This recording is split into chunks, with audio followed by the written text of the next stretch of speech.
Alexander Pierce had never believed in love. To him it was nothing more than a liability.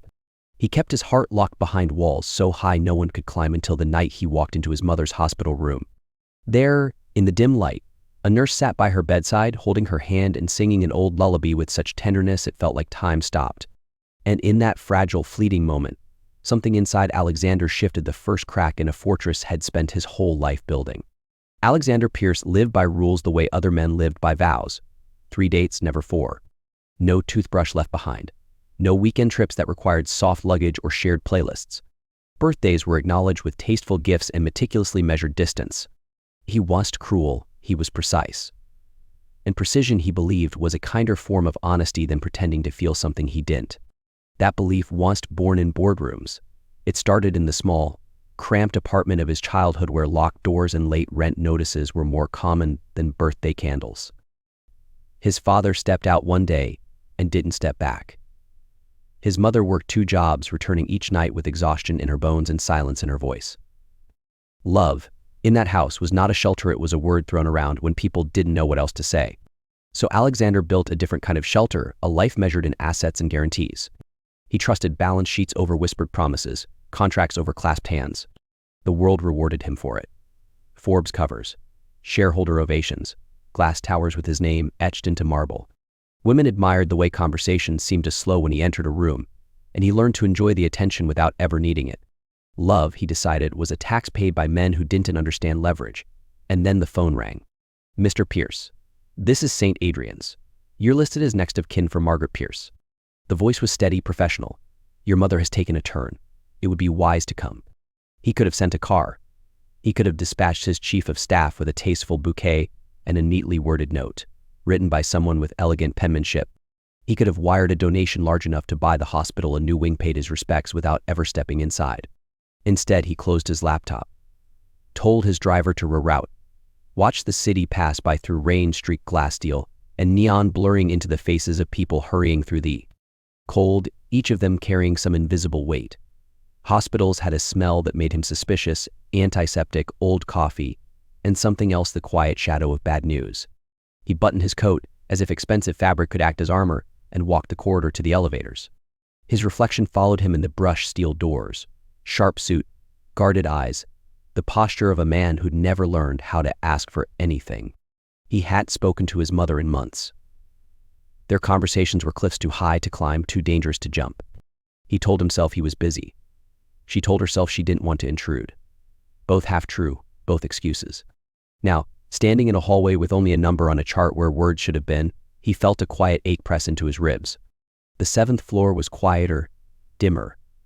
He passed rooms where lives unfolded behind half-open doors. A woman sleeping beneath a crocheted blanket, a man staring at the ceiling like he was listening for a voice only he could hear. Room 714. His hand hovered over the handle. What do you say to the woman who kept the lights on, the refrigerator full, and the homework signed while her own dreams gathered dust? He had bought her houses, filled her bank account, but money was a poor translator for love. It could get the words close, but never capture the meaning. He could leave, wait in the hall until his conscience was satisfied, call it devotion. He pushed the door open. Monitors glowed faintly in the low light. The air machine sighed. His mother looked impossibly small, her cheekbones sharp, her hair silvered into truth. He stepped closer, a pressure building behind his sternum.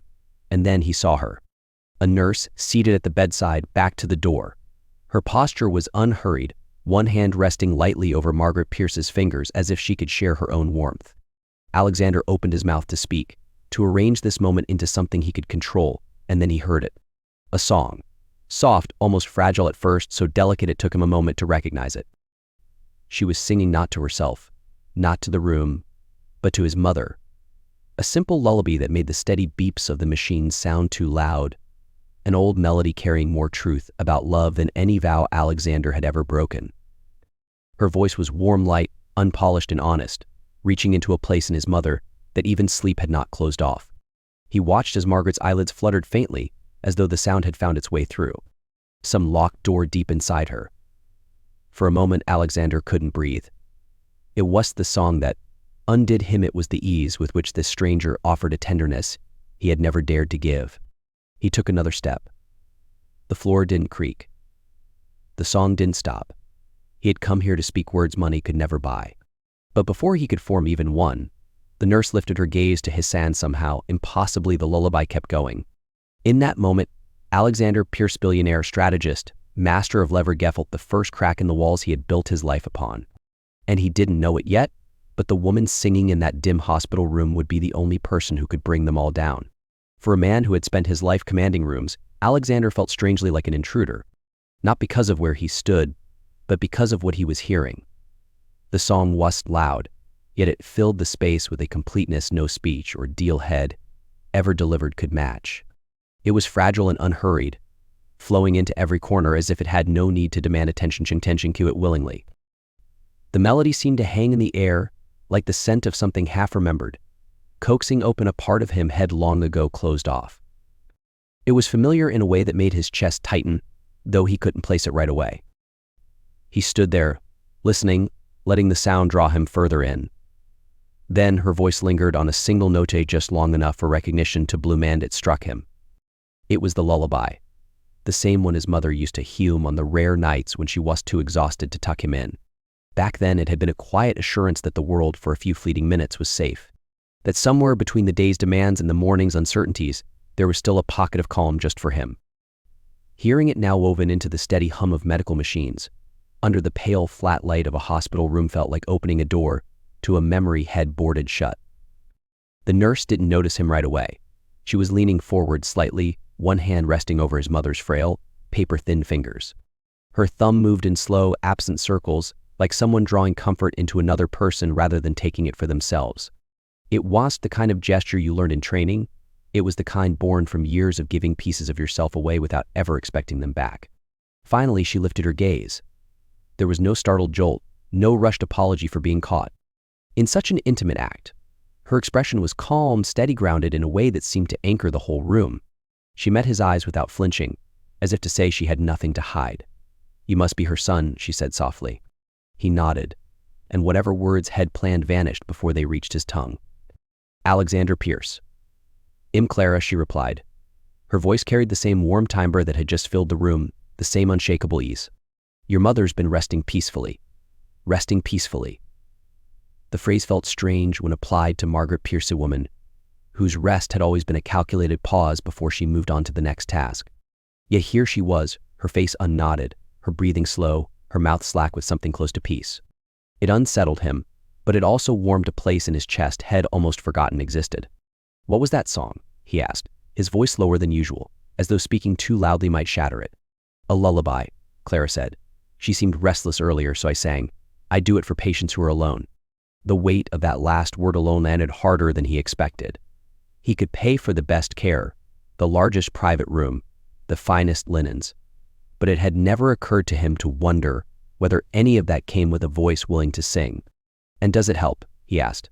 "Sometimes," she answered simply. No promise, no poetic flourish. Just the truth. Not always, but sometimes. There was no performance in her tone, no hint of calculated warmth for the benefit of a wealthy son. She wasn't angling for gratitude or recognition. If anything, she seemed firmly rooted in her own quiet world, unconcerned with how his intersected with hers. Alexander felt something unfamiliar stir at the edges of his thoughts. Curiosity. Not about the song itself, but about the woman who would sing it in the dark to someone who might never know her name. He had come here to check on his mother. But as he stood there, he realized he was just as drawn to the nurse who didn't seem to care that he was a billionaire. And for reasons he couldn't yet articulate, that made her impossible to ignore. Alexander was used to people performing for him. Waiters straightened their ties the moment he stepped into a room, as though his presence alone demanded a higher standard. Assistants rehearsed their updates in the elevator, practicing each line until their voices lost all warmth, because they knew a stumble could mean the end of their careers. Investors pitched with smiles, stretched so tight they looked ready to snap, their hands betraying the tremor of desperation they tried to hide. Every conversation in his world was a carefully staged production, scripted and choreographed for maximum impact. Every performer wanted something from him: approval, funding, access, or simply the currency of his attention.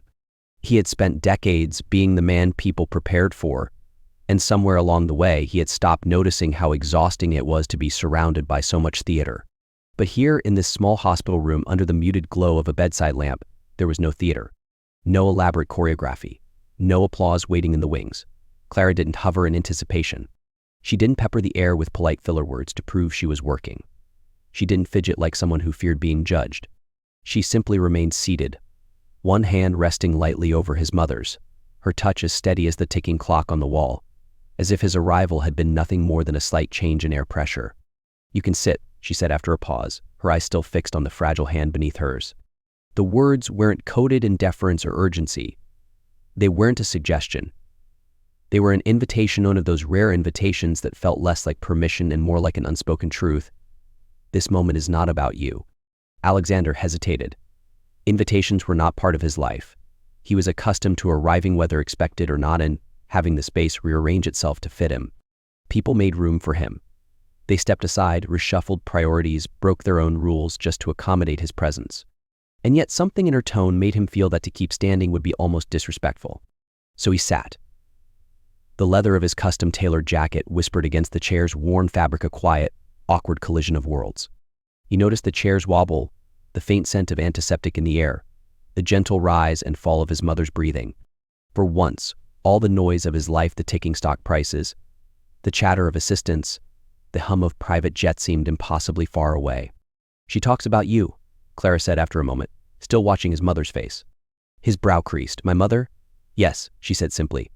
"When she's awake, she tells me you've built an empire, that you're too busy for small things. She says it with pride, but I think she wishes you'd visit more." The words weren't sharp. They didn't come dressed as accusations, but they landed with precision, slipping past the armor he'd spent a lifetime refining. He felt the old reflex rise to defend himself, to explain about the endless flights, the high-stakes meetings, the sacrifices made in the name of security. But even as the rehearsed lines surfaced, they felt hollow. He had told himself that story too many times for it to hold meaning anymore. Instead, he asked, "How long have you been her nurse?" 3 weeks, Clara replied. "Long enough to know she's strong and stubborn." A faint smile played at the corner of her lips. "You get that from her, I think." It caught him off guard, not just the observation, but the ease with which she made it. He wasn't used to people speaking to him like this. Not without caution, not without calculation, not without trying to dress the truth in something more palatable. His gaze wandered, seeking something to anchor the conversation, and landed on a guitar case propped casually against the far wall. Its edges were worn smooth, the leather handle darkened with years of use. "Is that yours?" he asked. She nodded. "Sometimes I bring it for patients who can't sleep." The answer was simple, but it slid into his thoughts and stayed there. He thought of the countless nights he'd gone without rest, and how no one in his world had ever thought to cure his exhaustion with something as human as music. There was an ease to her presence, a quiet authority that made him suddenly aware of the restlessness inside him, the way he was always moving, always pushing, always doing. And though he didn't realize it yet, this woman with the lullabies and steady gaze was already loosening the bricks in the walls he had spent decades building. When she finally reached for the guitar, her fingers resting on the strings with the care of someone about to share a secret, Alexander felt an unexpected stillness wash over him. It wasn't just another night visit. It wasn't even about his mother anymore. It was something else, something he couldn't yet name, but knew instinctively he wouldn't be able to walk away from. Clara didn't rush. She moved with the quiet certainty of someone who understood the weight of silence and how to keep it from tipping into awkwardness. Without a word, she reached for the guitar case resting against the wall, setting it gently across her lap. Her fingers found the latches, and with 2 soft metallic clicks, the case yielded. The sound felt louder than it should have, echoing in the stillness between the steady beep of the heart monitor and the faint hum of hospital air vents. Alexander watched her movements with an attention he didn't quite understand. She lifted the guitar as if it were something fragile, something alive, her hands curling around the neck with a familiarity that spoke of countless hours spent in its company. She adjusted her posture, angled the body of the instrument just so, and began tuning it not with a digital device or impatient strumming, but by ear. Each turn of the peg drew a new note into harmony, her head tilting slightly, eyes narrowing in a focus that shut the rest of the world out. And for Alexander, the rest of the world truly vanished. There was no ticking clock in his mind, no stream of stock reports, no invisible thread pulling him toward the next meeting. There was only the slow, deliberate creak of polished wood and the gentle vibration of strings waking from their slumber. "What will you play?" he asked at last, his voice instinctively softer, as though anything louder might shatter whatever fragile spell she was weaving. Clara glanced up, a faint curve tugging at her lips. "Not a lullaby," she said. "Something for the living." The first chord bloomed into the room warm, full, rich enough to make the fluorescent lighting feel softer. It didn't just reach his ears, it pressed against his chest, resonating deep enough to remind him there were places inside himself he hadn't felt in years.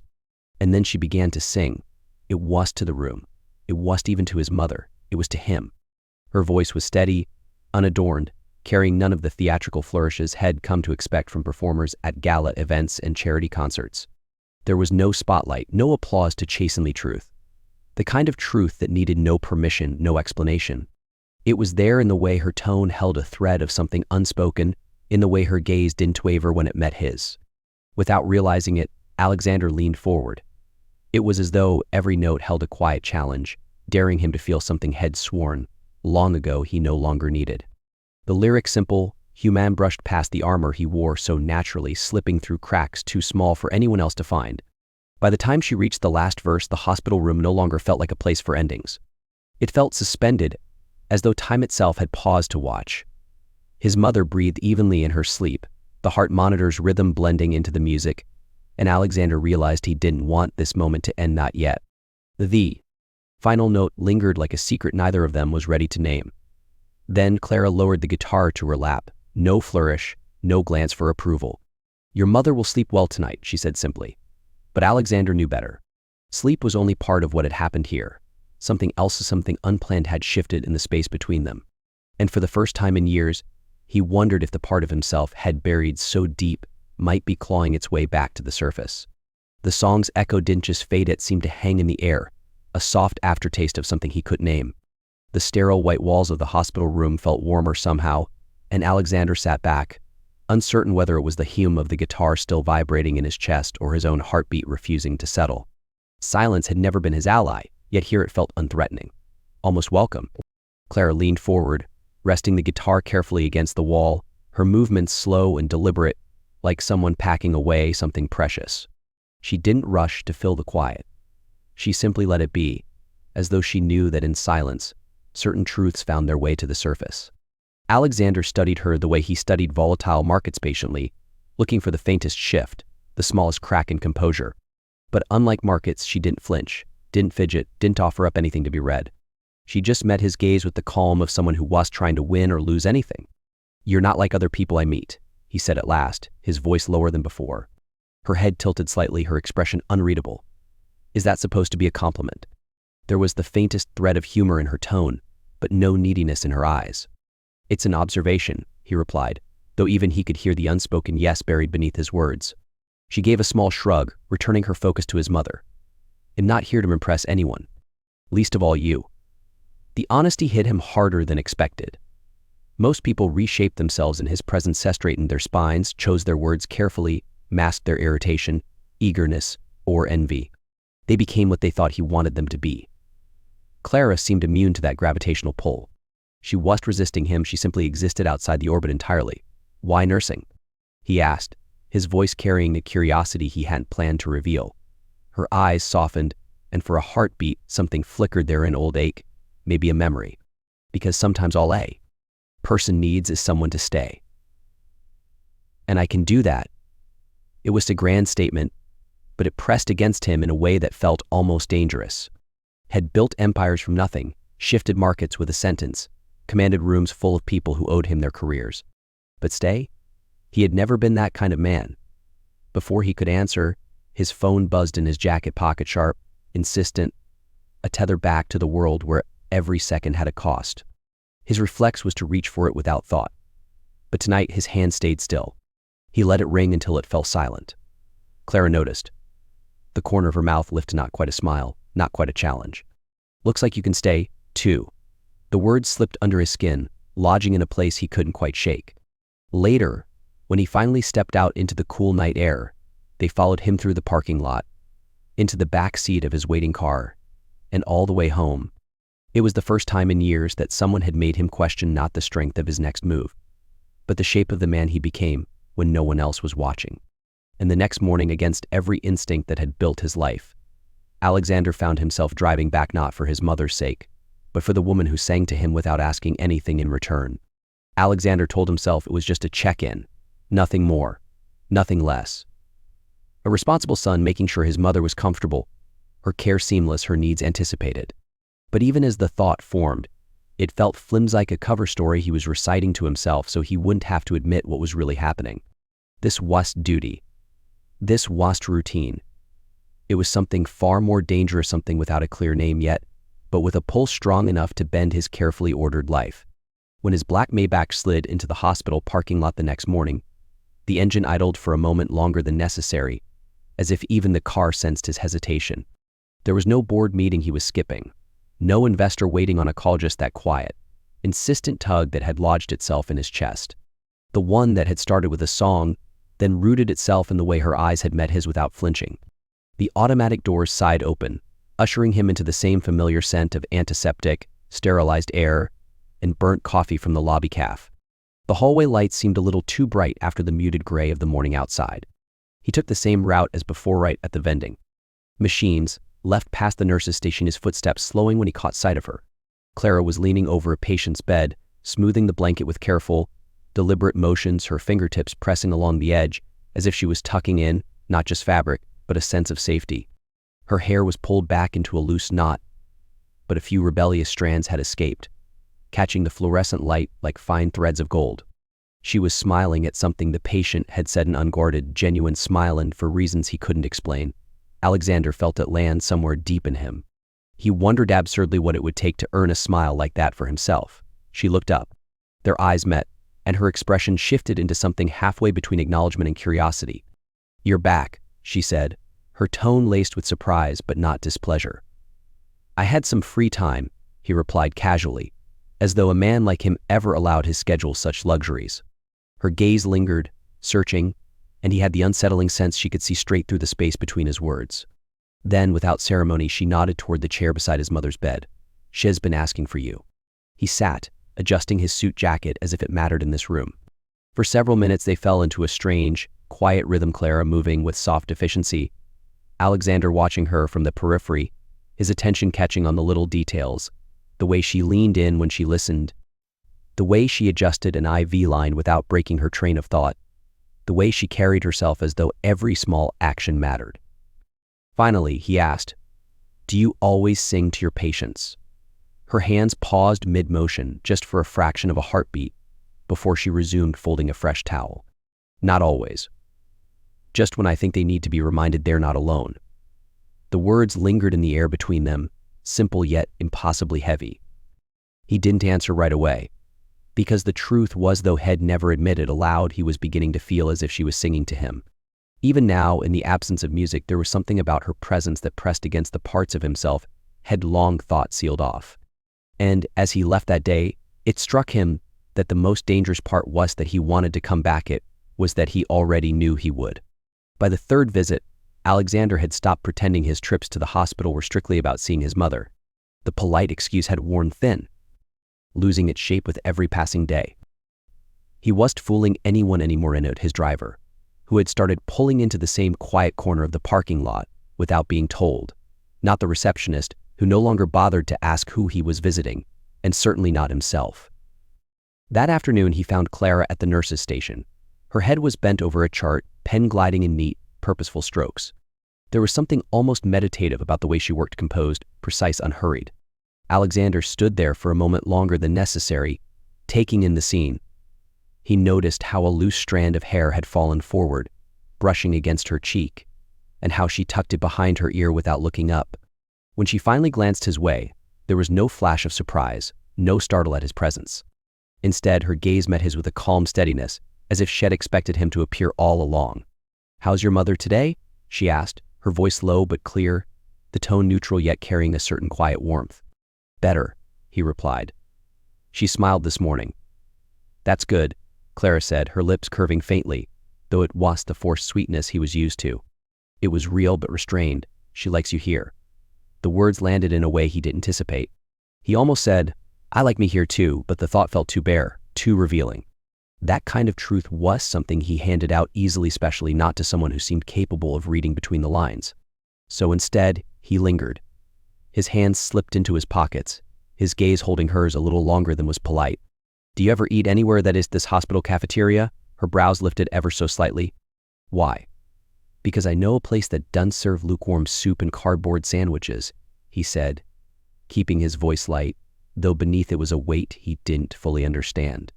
She set her pen down, leaning back slightly in her chair. "Are you asking me out, Mr. Pierce?"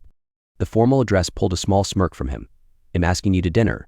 What you call it is entirely up to you." Clara studied him for a moment, her eyes steady, almost searching. He had the distinct feeling she was simply deciding whether to accept, she was deciding whether she wanted to cross whatever invisible line lay between them. For a few tense seconds, the answer seemed balanced on the edge. Finally, she said, "One dinner." "That's all." "One's enough," he replied without hesitation. But deep inside, something told him that one would never be enough.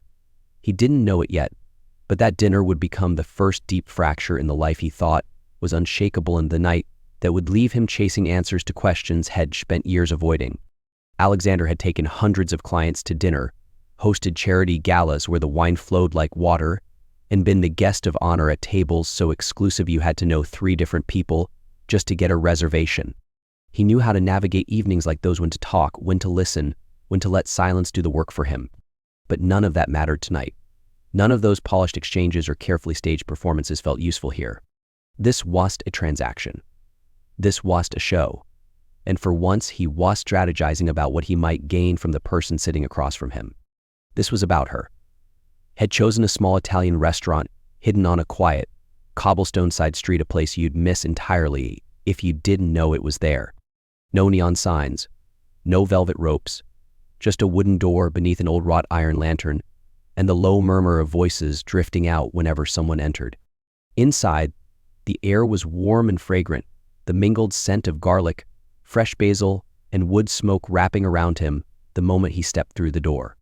A brick oven glowed in the corner, and the slow, steady hum of a jazz record filled the spaces between clinking glasses and soft laughter. Clara arrived exactly on time, her steps measured, her posture unhurried. She was dressed for spectacle. No glinting jewelry, no dramatic makeup, just a soft blue dress that brought out the clarity in her eyes.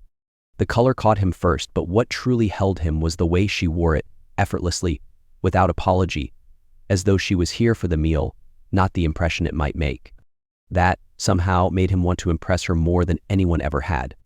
"I was half expecting a place with 3 waiters hovering over every table," she said as she took her seat, a hint of amusement in her tone. "I save those for when I'm trying too hard," he replied, letting just enough of a smile show. Her lips curved in return, a small, honest smile that felt like a quiet win. At first, the conversation had a certain formality, as though they were both feeling out the edges of this unfamiliar ground. He asked about her work, and she gave the kind of answers that revealed nothing she didn't want revealed. She asked about his business, and he kept it vague. Hours of boardrooms and interviews had made that second nature. But somewhere between the crisp bruschetta and the first forkful of handmade pasta, something shifted. Her shoulders relaxed. His tone softened. The pauses between their words stopped feeling like gaps to be filled and became a space they could share. She told him about the lullaby, how her mother used to sing it before bed, her voice the last thing Clara heard before sleep, how that voice had been silenced too soon, and how singing it for patience was her way of keeping it alive. He really listened in a way he hadn't done with anyone in years. In return, he told her about his own mother, from a time long before illness had hollowed her smile, and how that memory clung to him more fiercely than he admitted. It wasn't flirtation. It wasn't banter. It was something quieter, heavier. A rare exchange between 2 people who didn't give pieces of themselves away without reason. When the check came, he didn't hedge or make it casual. He didn't ask if she might want to see him again. He simply said, "I'd like to see you outside the hospital again."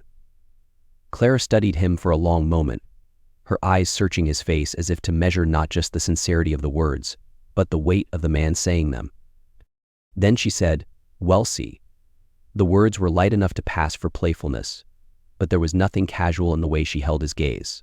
He didn't realize it yet, but "well, see" was her way of saying, "Prove to me you mean it," a challenge that would take him into corners of the city he hadn't walked in years, and into depths of his own heart he hadn't dared to explore in even longer.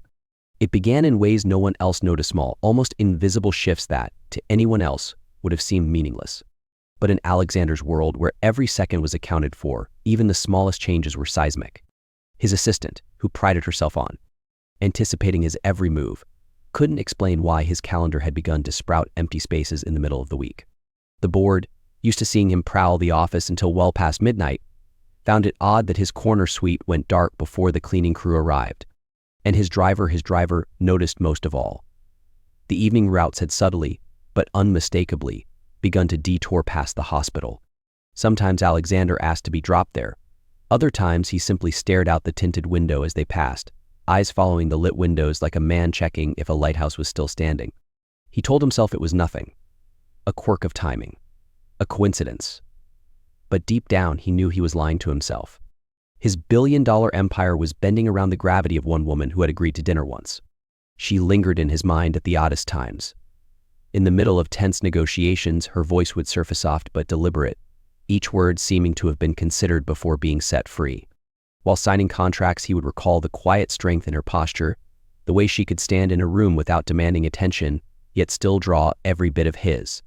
Over coffee in the early mornings, he would find himself replaying the rare but unforgettable moment her smile appeared like sunlight breaking stubborn clouds and wondering if it would ever be for him alone. At the hospital, his purpose was shifting in ways he didn't dare say aloud. Yes, he checked on his mother. Yes, he asked the right questions about her care. But the truth was, his visits were becoming less about health updates and more about the possibility of crossing paths with Clara. Sometimes they would speak, their conversations quiet and unhurried, as if they existed in a separate pocket of time. Other times they shared nothing but proximity, the silence between them holding more intimacy than any words could. Then came the moment that unsettled him more than he expected. One evening, as he was leaving, he saw her in the corridor. She wasn't alone. Another nurse stood beside her, saying something that made her really laugh. Her head tilted slightly back, her eyes crinkled at the corners, and there was a warmth in her face he had never seen directed at him. The sight didn't stab, it ached. Not because of the man beside her, but because of how easily she gave that kind of light away, and how much he wanted to be the reason she did. In that instant, something in him shifted. It was no longer enough to see her. He wanted to earn her laughter, to win that unguarded part of her trust. And for a man who had built his life on control, the realization was both dangerous and intoxicating. That silent promise to become someone worthy of her laughter would set Alexander on a path no one in his circle could understand, and it would pull Clara, unknowingly, into the center of a storm she had never asked for but would soon have no choice but to face. That night, Alexander lingered in his apartment long after the city had folded itself into silence. The skyline outside his floor-to-ceiling windows pulsed faintly with distant lights, but for once he didn't notice the view. Clara's voice was still in his head, not the exact words, but the way she spoke them. There was something about her tone, the quiet steadiness, as if she could see straight through the armor head worn for years and name the man underneath. He had intended to pour himself a drink, maybe lose himself in a late-night news cycle, but the thought of bourbon felt hollow. Instead, he just sat in the low light by the window, elbows resting on his knees, staring at the Sis's reflection on the glass. Somewhere between his thoughts, he began to wonder when he had last let anyone see him without a price tag attached, without the curated power and polish that came with his name. The answer didn't come. Then the phone rang. It was just after midnight, the sound sharp and cutting against the stillness, like a wire snapping under tension. "Mr. Pierce." The voice was brisk but not unkind. "It's St. Adrian's. Your mother's vitals are unstable." He was already on his feet before the nurse finished. Shoes, coat, elevator. The city blurred beneath streetlights as the car sliced through the night. His driver didn't ask questions. Alexander's thoughts were a single unbroken line: get there. Now. The 7th floor of the hospital smelled of antiseptic, mixed with something heavier with wool, rain from someone's coat still dripping into the floor mat. He strode down the corridor, but outside room 714 he paused for half a breath he couldn't really afford. Then he pushed the door open. Clara was already there. She stood beside the bed, one hand wrapped gently around Margaret Pierce's, the other smoothing a stray wisp of silver hair back into place. The glow from the bedside lamp caught in her eyes, and the monitors beside her spoke the body's stubborn arithmetic numbers slipping, lines softening. Clara looked up, and in that instant she didn't have to speak. He understood. "I'm here," Alexander said to his mother, to the air in the room, to the boy inside him, who had waited too long to find those words. Clara's voice dropped into something softer than a whisper. Talk to her. Hearing is the last door to close.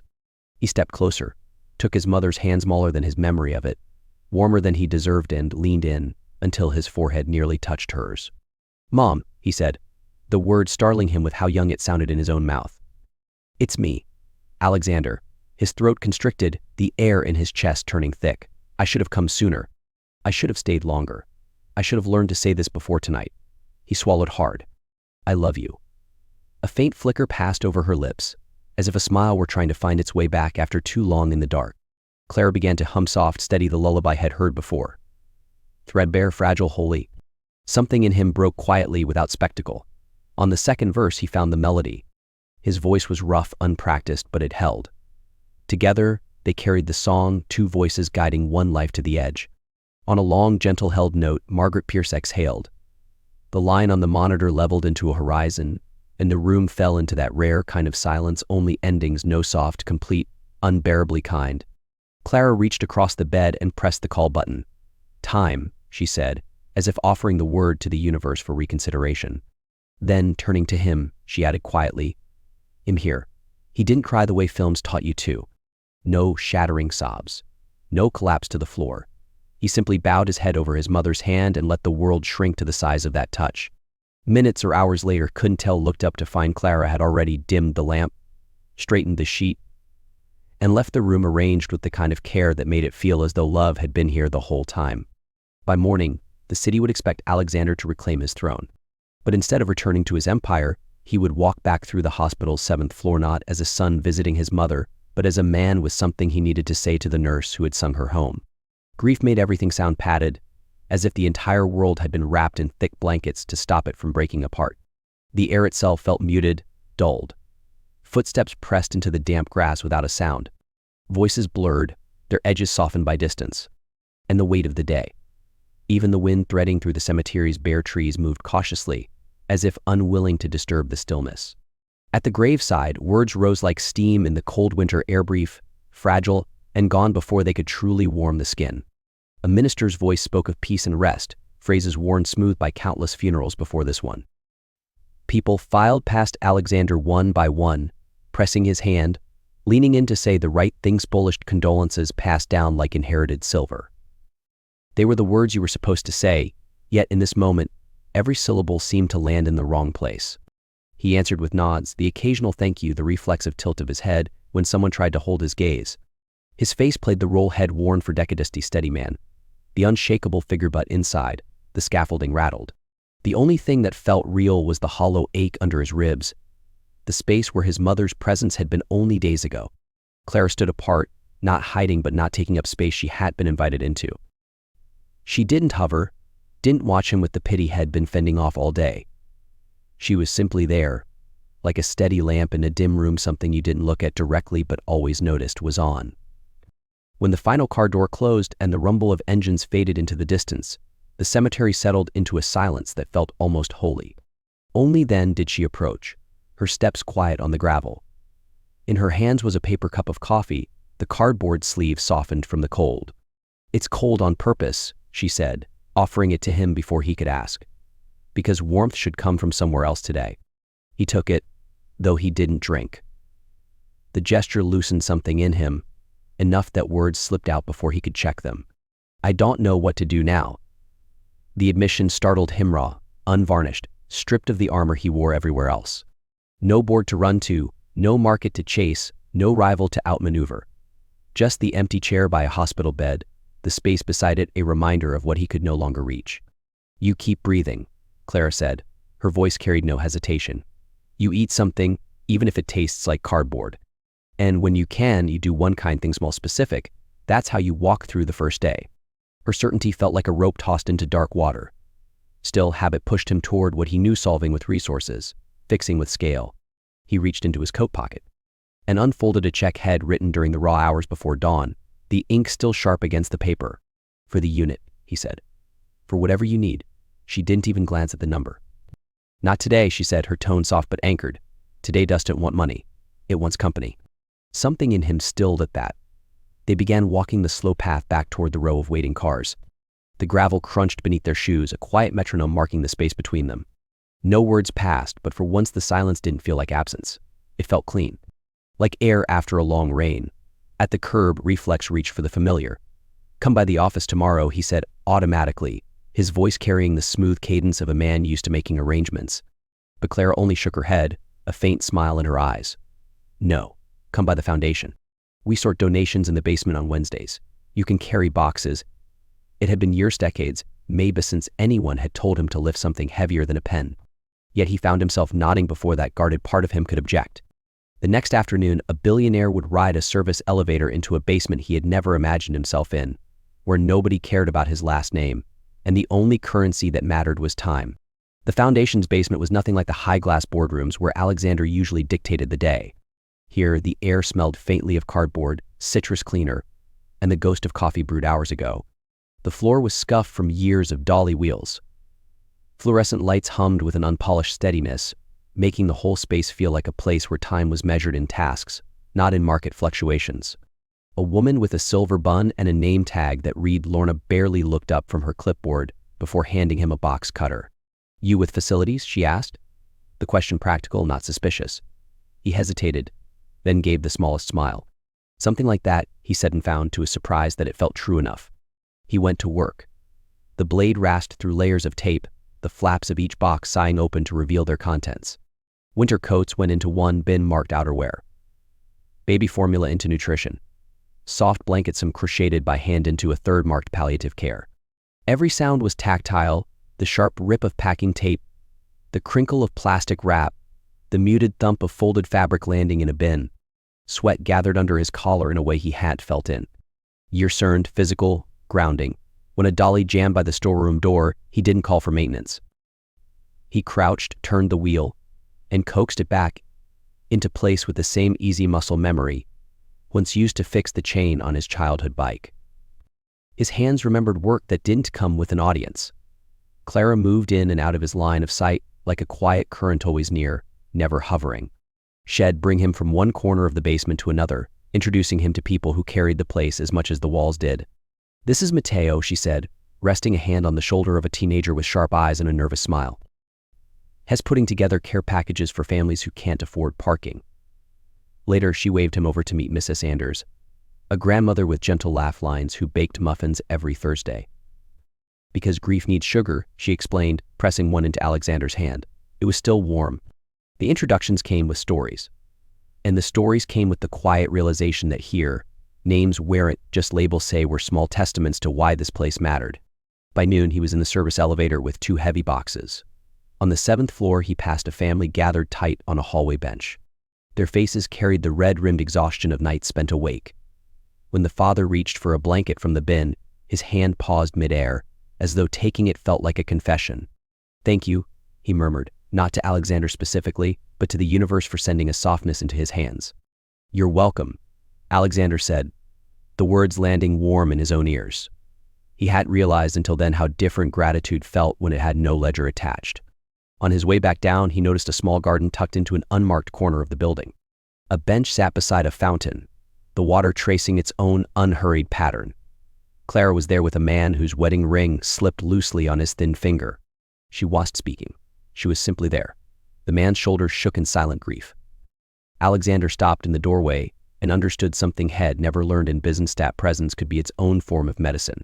When they finally left, they passed through the lobby together. A woman in a red coat, perhaps a patient's sister, smiled as they passed. "You make a good pair," she said lightly. Alexander didn't correct her. That night, instead of going home, he drove past the hospital. He parked a block away, rolled down the window, and let the winter air in. The city murmured in the distance, her tires on wet asphalt, the faint clang of a late-night delivery truck, the whistle of wind between buildings. For the first time in his adult life, he didn't feel above the city or beneath it. He felt inside it, woven into the same fabric as everyone else, breathing under the same dark sky. The next morning, Alexander would walk into a conference room full of people who worshipped velocity and tell them he wanted to fund slowness. And after that, there was something he needed to tell Clara. Something riskier than any deal he'd ever made. He didn't bring flowers. Flowers were too easy, too pretty, too temporary. He didn't bring wine or chocolates either. the safe currency of a man trying to buy forgiveness or affection. Instead, he carried a notebook.